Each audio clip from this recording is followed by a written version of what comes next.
This is an ad-free video provided with thanks to my Patreon supporters.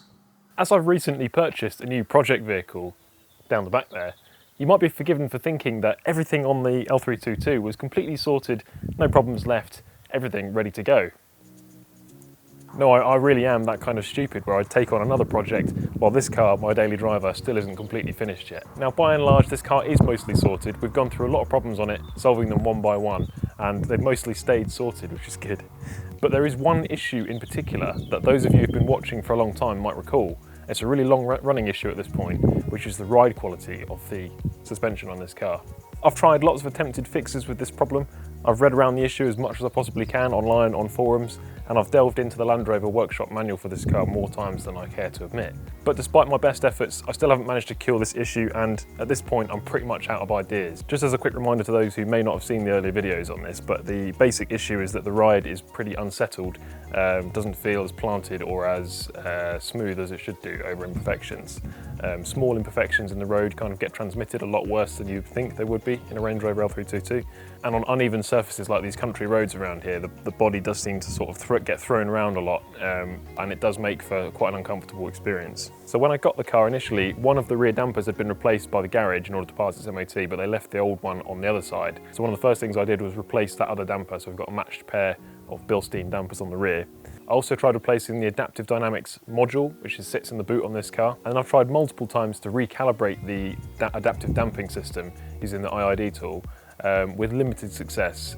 Sometimes that does seem to make a bit of an improvement, but then a couple of weeks later it might go back to how it was before and be really uncomfortable again. Unfortunately, whatever the problem is with this, it's not logging a fault code on the system, so it makes it a bit more difficult for me to troubleshoot what the issue is. There aren't any codes for the air suspension system, and there aren't any codes for the adaptive dynamics adaptive damper system. I've also done a fair bit of fault finding with it as well, and I've tried using a current clamp to measure the current to the rear dampers. And then recently off camera, I replaced all 4 dampers, so the front struts and the rear dampers, with non-variable dynamics versions. So I bought a set of 4 from a earlier Range Rover which didn't have the variable system, fitted them to the car, and I ran it for about 1,000 miles or thereabouts, just to see if that made an improvement, because I was convinced there was something going on with the variable damper system that was causing the car to ride really badly.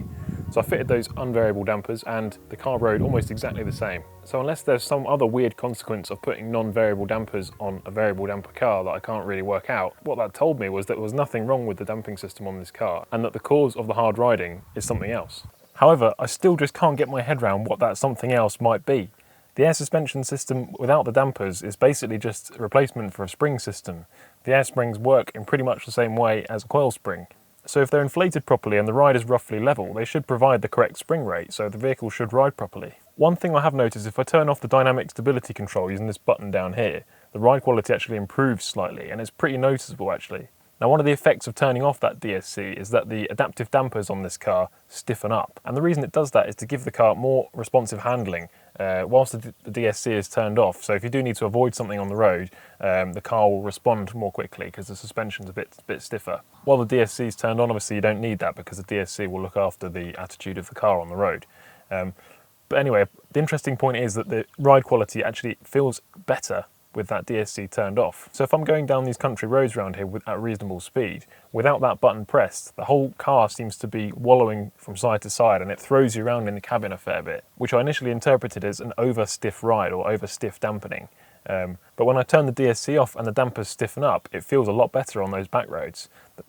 The whole body of the car feels more controlled, it doesn't wallow as much, and you don't get as thrown about in the car as you do normally. But what I'm struggling to make sense of is why the imperfections in the road, bumps and potholes, transmit to the car so badly at the moment. My instinct would be that if the damping was too soft or too loose, the imperfections in the road should actually be reduced because the suspension's able to move more freely. That's why I thought initially the suspension was potentially being over-damped by the adaptive dampers, but at this point I'm really confused and I don't really know. It's always difficult to try and quantify ride quality or a problem with ride quality, but to try and put it in perspective, this still rides better than my girlfriend's Citroen DS3 over there. That's got 18-inch wheels on it and little skinny tyres and low stiff suspension, and on these roads around here it rides really badly. This car still rides better, but it doesn't ride as well as I know it should. And the ride quality in this isn't bad enough that you wouldn't want to use it every day. I still use it every day as my daily. And on the right road, it even feels pretty good. But when you get on the wrong road for this car, which is quite a lot of the roads around here in the country lanes, particularly if you head out into the sticks a bit, the poor ride quality does spoil the enjoyment of the car a little bit. So it's something I definitely want to fix, because for me, ride quality is one of the halo features of the Range Rover. So I really want to get it riding as good as it possibly can be. So I'm not giving up with it just yet. We've still got a few more things we can try. In a future video, I've actually got 2 front struts to actually replace on the front, variable dynamics ones, just in case there's a problem with those dampers. I know I said we tried to rule out the variable dynamics system by replacing all the dampers, but in my mind there's just still something telling me it could be something to do with those front dampers, which we've not replaced with new variable dynamics yet. So that's something we're going to do in another video shortly. Today though, we're going to start with height sensors. So I've got these 3 brand new height sensors which I'm going to throw onto the car today and hopefully rule them out as a source of the problem which is causing this hard ride. Now the reason I've only got 3 is because a while back, you guys might remember, I had one of the air suspension sensors fail, which caused a adaptive dynamics warning on the dashboard. Now at the time I was really excited when I saw that error message pop up on the dash, because I thought that issue with the hard ride had finally showed itself with a fault code, which I could then replace the sensor and hopefully that would cause the issue. Unfortunately it didn't.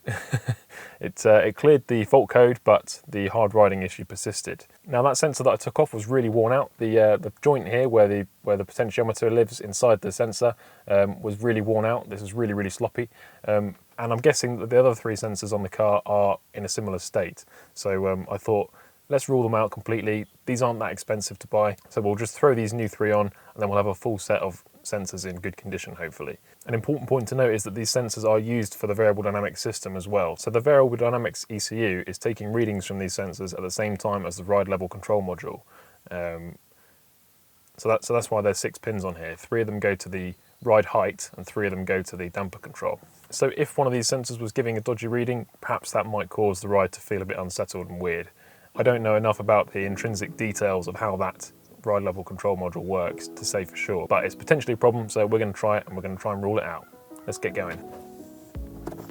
While a lot of people put a second battery down here, I found that's a pretty good place to put my bottle jack for lifting the Range Rover up. So the height sensor is a lot easier to access on the front than it is on the rear. Behind these monster brakes, you guys will see the height sensor just tucked away up here.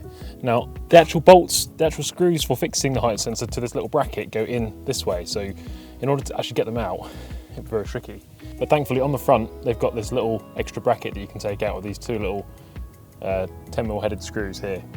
Might even be 8. But the first thing we're going to do is clean up this connector, just to make it a bit easier to disconnect. The little clips that hold these connectors on tend to get really full of muck, which makes them difficult to release. So just trying to brush as much of it out as I can with this little soft wire brush.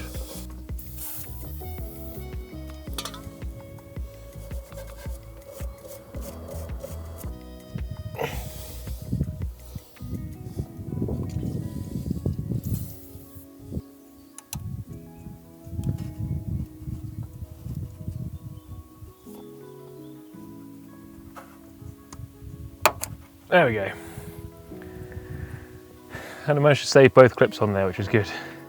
It's because of all this muck that gets in here between the connector and the plug itself, so yeah, we'll clean that up.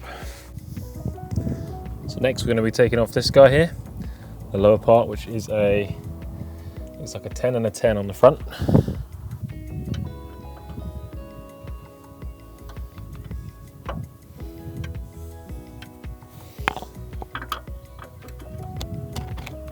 Counter hold, what's we undo.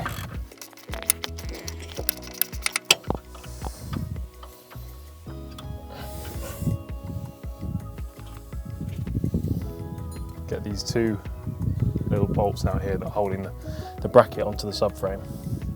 So I think they're 8s. Yeah, they're 8s. So we need my little ratchet. These guys are thankfully nice and loose. They actually feel almost like little self-tappers. Yeah, they are. So this is what's holding our height sensors on, guys. It's always good, isn't it? This almost seems like they made the front subframe and then thought, shit, we forgot to add a place for the height sensors. Dave, quick, get your self-tapping bolts. So now this is off the car, we can easily access the Torx bolts that are holding the sensor onto this little bracket, so we'll get them off now. So yeah, Torx T25 fits these guys pretty nicely.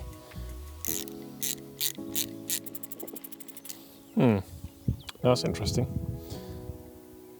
It's not coming out as I'm loosening it, and it seems like what's probably happening is the brass insert that the thread insert on the sensor itself is spinning around inside the plastic casing of the sensor. Oh dear. See if the top one will come out, but it's probably going to be the same. Yeah, this one's coming out.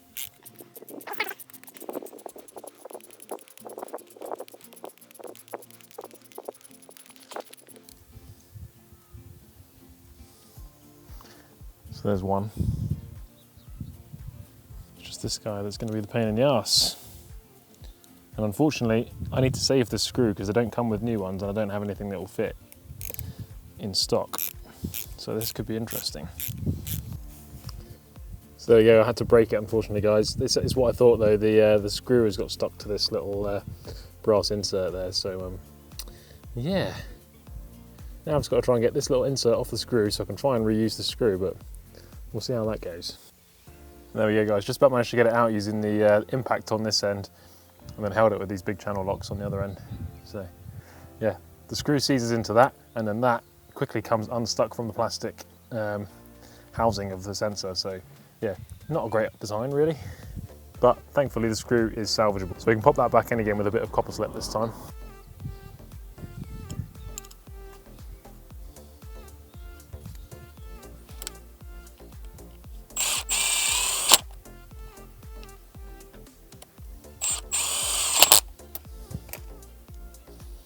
There we go, it's back on the bracket. So I'll pop the bracket back into position. There, between our little bolts slash self-tapping screws.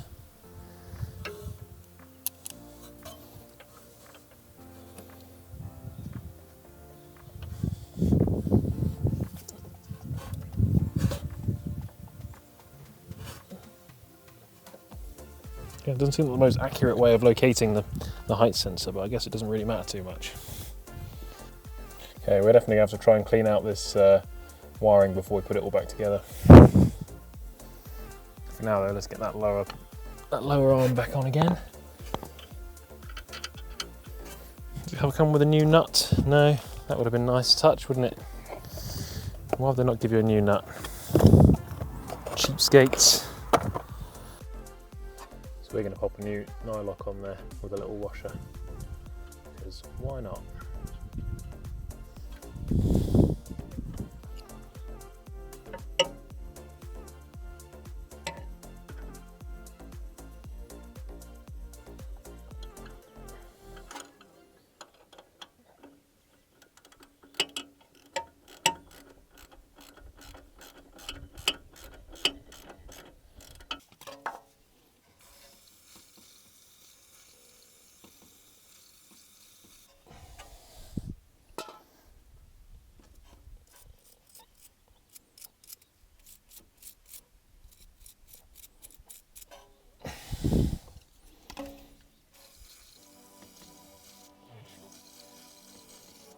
And there we go, all back together again. So I'll quickly whiz around and do the other side and then I'll get back to you guys. As a quick side note, these Cooper Discoverer AT3s have now done over 10,000 miles on the Range Rover and they still look pretty much brand new. Amazing. This is why I love these tyres and why they're probably going to be good for at least another 20 or 30,000 miles on the Range Rover. What do you guys reckon? Do you reckon I should do a full review on these tyres?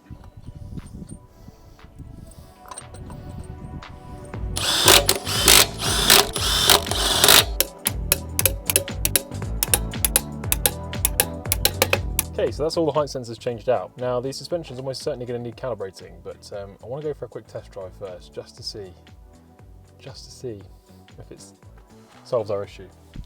I'm kind of like, at this point, 90% sure it's not going to, but we'll give it a go anyway. What's the worst that can happen? So we've not got any air suspension warnings, which is good. Let's set off down the road, see how we get on. Oh.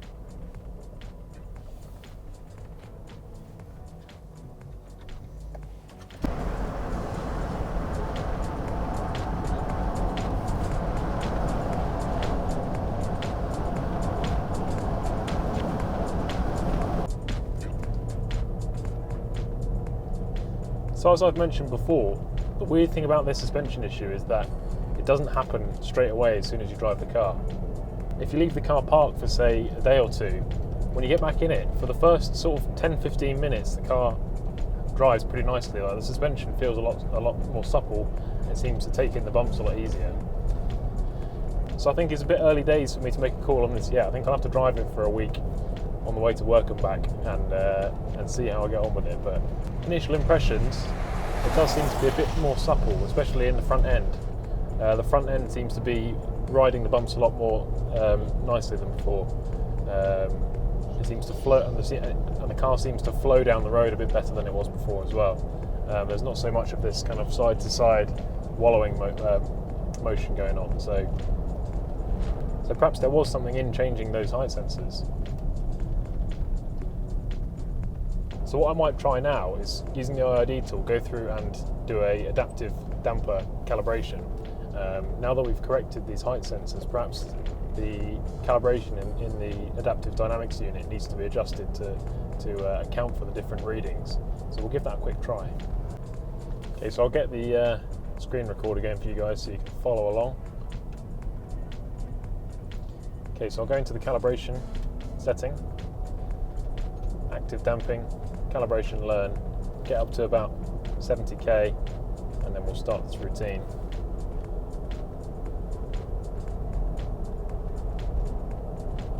It runs through for about 10 seconds.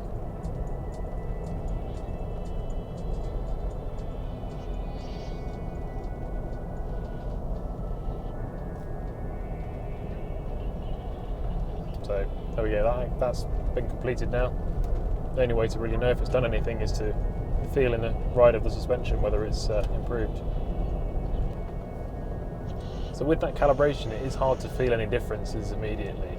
I don't really know exactly how that works, that calibration mode. Presumably it's reading the inputs from the road through the height sensors, comparing that with the accelerometer motion of the body, and then making some adjustment to the damping in order to control the body how it should be. So yeah, as I say, it's pretty hard to actually feel the difference, but I guess time will tell. Over the next week I'll see how it feels and I'll get back to you guys. So guys, it's the end of the week. I've been driving the Range Rover all week, been using it for work, and been into town a few times and back. So I covered quite a few miles this week, and as you can probably tell by my disposition, it didn't make an improvement. And at this point, where I've been fighting this issue for nearly a year now, maybe over a year actually, I'm kind of getting used to that feeling of, oh, it didn't work. We'll carry on trying though. Interestingly, I actually know of at least 2 other people with 4.4 TDV8s that have similar or exactly the same issue that I'm having. Same symptoms, where you get this poor ride quality that comes and goes. With mine, mainly it stays, it comes and doesn't really go, but it definitely does seem to be improved after I've left the car for a few days, which seems to be a common thread. So I'll be chatting with these guys who have the same issue with me. We're going to try and compare notes and see if there's anything that we've all missed, and see if we can come up with a solution to this problem. Because the fact that a few of us have the same issue might be an indication that this is going to become more and more common with these variable damper cars as they get older, as the mileages start to rack up a little bit.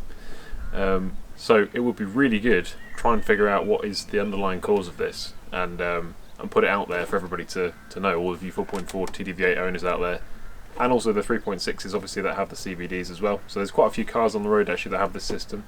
But yeah, it will be really good to try and get a definite solution to this problem. At the moment we're a bit stuck, but yeah, so we're going to carry on working on it. This weekend I've actually got a pair of front dampers, so CVD dampers, ready to fit, so we're going to try that this weekend as well.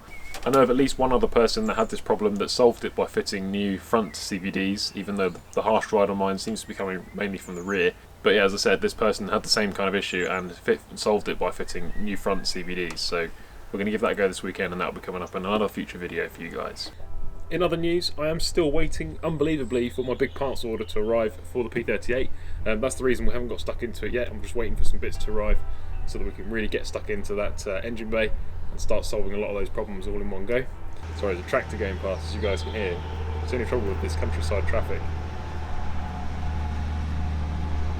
Old International sounds pretty good though. Anyway, as I was saying, yeah, the parcel seems like it's made it through customs in Ireland, so we should probably be receiving that fairly soon. So once it arrives, we're going to start slapping some parts into this thing, making some videos, and we're going to be trying to basically intersperse the P38 content with L322 content, and there's a few other bits I've got coming up in the future as well. I mentioned the 130, my Defender 130 Cummins project is going to be coming back here as well at some point, so we've got all that to look forward to. So one last thing I wanted to mention was a big thank you to everybody who's purchased this merch from the Teespring store.